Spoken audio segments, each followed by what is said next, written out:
आज हम कलयुग के न्यायाधीश श्री शनिदेव की कुछ महिमाओं का वर्णन करेंगे। शनिदेव को कलयुग का न्यायाधीश माना जाता है। भक्तों, जिन पर ये कृपा करते हैं उसके जीवन में किसी भी प्रकार का कोई कष्ट नहीं आता। भक्तों, सूर्यपुत्र भगवान शनिदेव जिन भक्तों पर अपनी दया दृष्टि की छाया रखते हैं, वो भक्त हर कार्य को बड़ी आसानी से संभव कर पाते हैं। किंतु शनिदेव की ढैया जिस पर लग जाती है वो राजा भी कंगाल हो जाते हैं।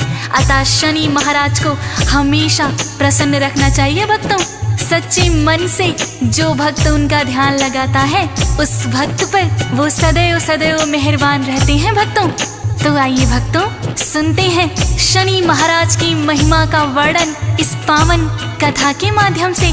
मेरे साथ मिलकर बोलिए शनिदेव महाराज की जय। श्री चरणों में शीश झुकाए, शनिदेव का ध्यान लगाए, सच्चे मन से नाम सुमिरते, हम है करते। कथा है ये तो शनिदेव की, बात बड़ी प्राचीन समय की। किसी गांव में एक था ब्राह्मण, ब्रह्म मुहूर्त में सुबह उठ जाता, गंगा स्नान वो करके आता, भर के गंगा जल का लोटा, विधि विधान से पूजा पाठ करे, अन्न जल सब उसके बाद करे, बाल्यावस्था से ब्रह्मचारी और बड़ा ये परोपकारी। भक्तों, उस ब्राह्मण का नियम था, सुबह ब्रह्म मुहूर्त में उठ जाता था, स्नान आदि करके सूर्य को अर्घ्य देता, घर आकर पूरे विधि विधान से पूजा पाठ करता। भक्तों, उसके बाद ही कहीं अन्न जल ग्रहण करता था और दूसरों के हित के लिए सदैव सदैव सोचता था। भक्तों, ग्रामवासी उस ब्राह्मण का बहुत ही आदर सम्मान करते थे। एक दिन की बात है, सुबह सुबह जब वो गंगा स्नान करने जा रहा था तो रास्ते में उन्हें शनि देव मिल जाते हैं। ब्राह्मण ने शनि देव को प्रणाम किया और ब्राह्मण पूछने लगा कि हे शनि देव, आज सुबह सुबह आप किधर जा रहे हैं? तो शनि देव ने उस ब्राह्मण से क्या कहा भक्तों? ब्राह्मण ने उन्हें शीश झुकाया और पूछना इतना चाहा, शनि देव आज प्रातः शनि देव ने ब्राह्मण से कहा, राजमहल है राजा का जहाँ, राजा के पास में मैं तो जाऊं, अपनी ढैया उसे लगाऊं। ब्राह्मण ने इतना है सोचा, यदि राजा को लग गए ढैया, प्रजा तो सारी ही दुखी होए, कैसे इनको टाला जाए। शनि देव से बोले ब्राह्मण, आप से मेरा इतना निवेदन, राजन पर ना ढैया लगाना, बदले में मुझे देते जाना। भक्तों, ब्राह्मण बड़ा ही परोपकारी था। उसने सोचा यदि राजन पर शनि के ढैया लग जाती है तो सारी प्रजा दुखी हो जाएगी, क्यों ना शनि के ढैया को मैं अपने ऊपर ही ले लूं।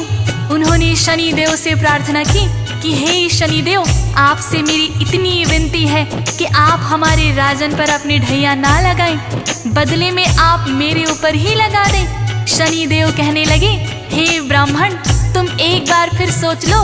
ब्राह्मण निश्चय का पक्का था। भक्तों, शनिदेव से कहने लगा कि हाँ शनिदेव, मैंने सोच लिया, आप राजन के बदले में ढैया मेरे ऊपर लगा दीजिए। शनिदेव कहने लगे, कितने वर्षों के लिए लगाऊं? तो ब्राह्मण बोला, हे महाराज, वर्षों तक तो मुझसे ना सही जाएगी। ब्राह्मण का था इतना कहना, वर्षों तक तो होगी सहना, इतनी सी कृपा बरसा दो, के लिए लगा दो। शनि देव ने बात मान ली, ढैया है ब्राह्मण पर लगती, गया ब्राह्मण गंगा स्नान को, शनि देव ढैया उस पर है, गंगा स्नान रहा वो कर है, सूर्य देव को जल है चढ़ाया,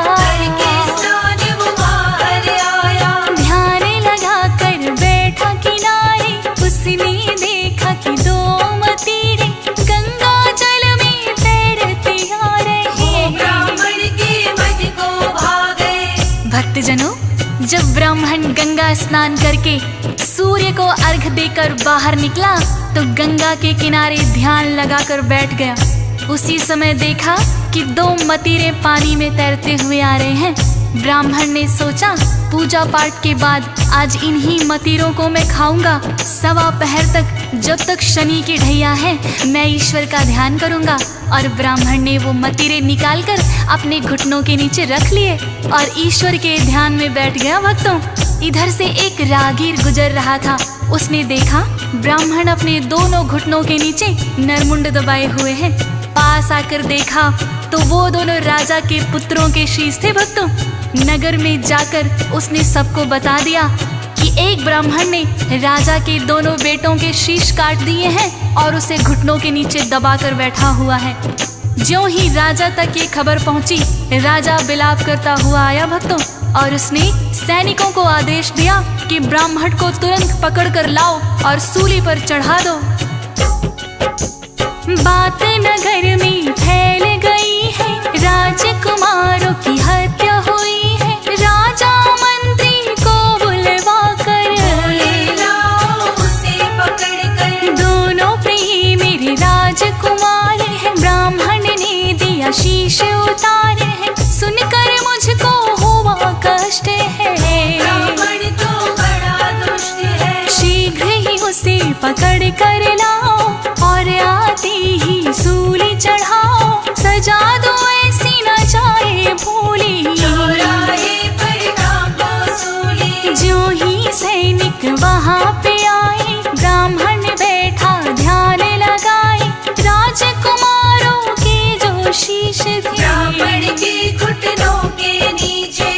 भक्तजनों, जब सैनिक वहाँ पर आए तो देखा वास्तव में ही ब्राह्मण ने अपने घुटनों के नीचे राजकुमारों के शीश दबा रखे थे। ब्राह्मण को सैनिकों ने उठाया। ज्यों ही ब्राह्मण ने आंखें खोली, देखा कि वास्तव में मतीरों की जगह राजकुमारों के शीश हैं। भक्तों, अब ब्राह्मण को समझ में आ गया शनि देव की ढैया ने अपना असर दिखा दिया। सैनिक उसे पकड़ कर ले गए। राजा ने कहा, इस ब्राह्मण ने मेरे निर्दोष राजकुमारों की हत्या की है, इसे तुरंत ही सूली चढ़ा दो।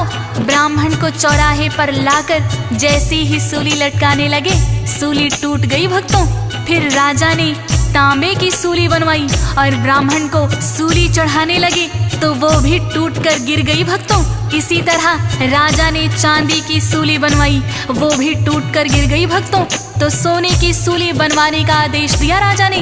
तब तक 1.25 पहर बीत चुका था। भक्तों,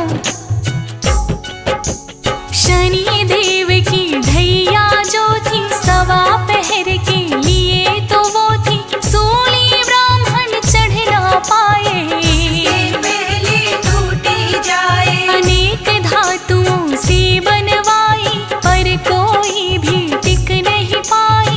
राजा ने आदेश दिया था, अब तक नहीं हुआ था। सोचे मंत्री हो रहा क्या है, आज तलक जो नहीं हुआ है। ब्राह्मण है या कोई तांत्रिक, टूटी सूली सारी अब तक। जो राजा को पता लगेगा, हमको मृत्यु दंड मिलेगा। 1.25 पहर तब तक बीता है, ब्राह्मण सूली नहीं चढ़ा है। भक्तों, सैनिकों ने ब्राह्मण को सूली चढ़ाना चाहा, किंतु जिस धातु की सूली पर भी चढ़ाते वो टूट जाती। भक्तों, लोहे की टूटी तो तांबे की बनवाई, तांबे की टूटी तो चांदी की बनवाई, चांदी की टूटी तो सोने की सूली बनवा कर लाए। भक्तों, इसी क्रम में 1.25 प्रहर बीत गया। भक्तों, तभी दोनों राजकुमार खेलते खेलते राजा के पास आ जाते हैं।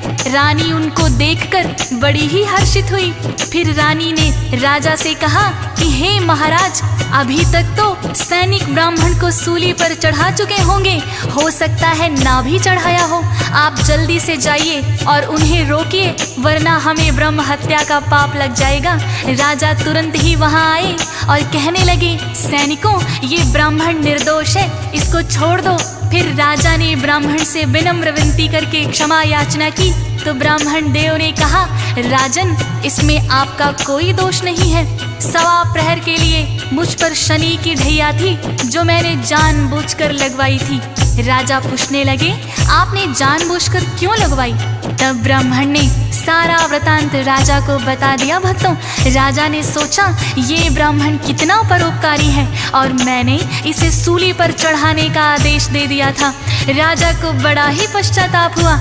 राजा फिर ब्राह्मण से क्षमा प्रार्थना करके पूछने लगा, हे ब्राह्मण देव, यदि शनि की ढैया लग जाए तो उसे किस प्रकार से उतारा जा सकता है? तब ब्राह्मण राजा से कहने लगा, जो शनि की ढैया लग जाए, सोना चांदी उसे चढ़ाए, तांबा या लोहा कर अर्पण, शनि देव होते हैं प्रसन्न। यदि ये संभव ना हो पाए, काले तिल और तेल चढ़ाए, काले उड़द हैं जो भी चढ़ाते, भैया उन पर नहीं लगाते। या फिर आस पास हो पीपल, नित्य नियम से उसको दीजन, प्रार्थना शनि देव से करना, हम पर प्रसन्न आप सदा रहना। ब्राह्मण से राजन ने जाना, अपने मन ही मन है ठाना, मैं भी इनकी करूँ आराधना, ताकि दुख से हो न सामना।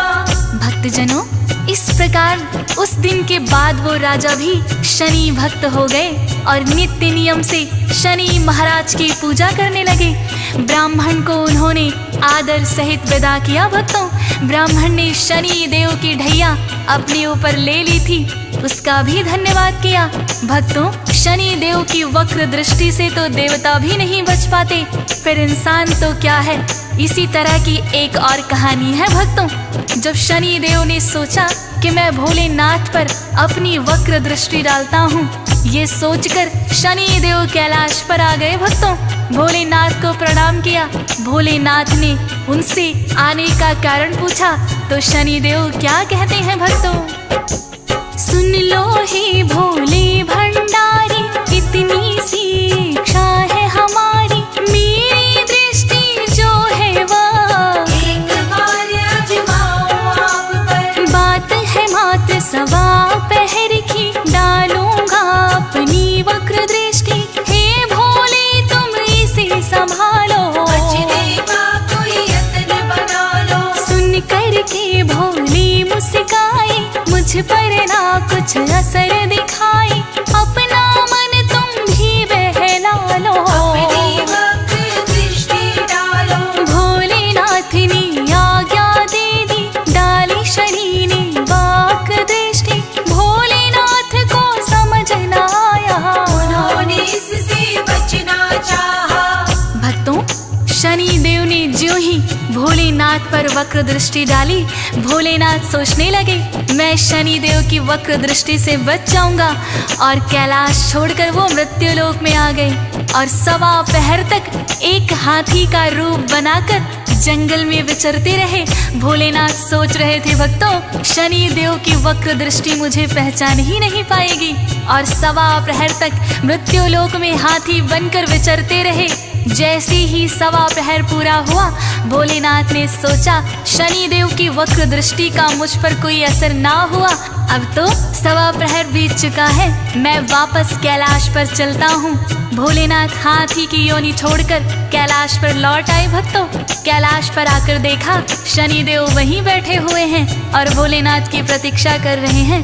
भोलेनाथ शनि देव से कहने लगे, भक्तों, शनि तुम्हारी वक्र दृष्टि मेरा बिगाड़ न पाई कुछ भी, सवा पहर अब बीत गया है, मुझे देखो कुछ ना भी हुआ है। सुन कर के शनि लगी मुस्कानी, मानी आप चाहे ना मानी, समझ आपकी नहीं है आया, वक्र दृष्टि ने असर दिखाया। भोलेनाथ ने फिर ये पूछा, वक्र दृष्टि से असर हुआ क्या? वक्र दृष्टि तो हुई निष्फल है, देखो बैठे हम सकुशल हैं। शनि देव ने फिर है बताया, वक्र दृष्टि ने असर दिखाया, वरना आप क्यों मृत्यु लोक पर सवा पहर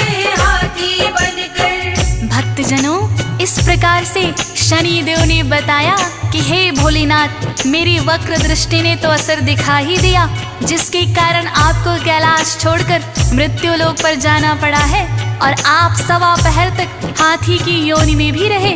यही मेरी वक्र दृष्टि का असर था। तब भगवान भोलेनाथ ने माना कि हाँ शनिदेव, आपकी वक्र दृष्टि से तो कोई भी नहीं बच सकता, और भोलेनाथ ने शनिदेव को गले लगा लिया भक्तों। तो इस प्रकार से भक्तों, देवतागण भी शनिदेव की वक्र दृष्टि से नहीं बच पाते हैं। इसीलिए भक्तों का कर्तव्य बनता है कि शनिदेव को हमेशा प्रसन्न रखें और विधि पूर्वक उनकी पूजा करें। शनि देव का करना सुमिरन, रखना इनको सदा ही प्रसन्न, रुष्ट कभी ना होने देना। हमारा इतना कहना, जब ये कोपित हो जाते हैं देवता भी नहीं बच पाते।